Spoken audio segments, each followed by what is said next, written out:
আজ তোমাদের সাথে একটা অন্যরকম ভিডিও শেয়ার করছি। এই যা গরম পড়েছে, এখন কম বেশি প্রায় সবার বাড়িতেই আইসক্রিম রাখা থাকে। ঠিক তেমনই গতকাল গ্রীষ্মের দুপুরে আইসক্রিম খেতে খেতে হঠাৎই মাথায় এলো এই আইডিয়াটা।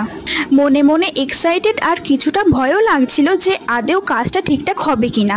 যাই হোক, মায়ের উৎসাহ পেয়ে শেষমেশ লেগে পড়লাম কাজে। তবে বলেই দিই, আজকের কাজটি করছে একটি একতারা। আর এই একতারাতে তৈরি করতে করতে লালন ফকির শাহর কথা মনে পড়ছিল।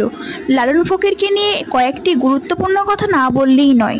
লালন ফকির ছিলেন একজন ইতিহাসের বিখ্যাত বাউল কবি। তার লেখাপড়া নিয়ে অনেক ঐতিহাসিক বলেন যে তিনি লেখাপড়া জানতেন না, কিন্তু তা সত্ত্বেও 116 বছর বয়সে তিনি প্রায় 2000 বাউল গানের লিখেছেন।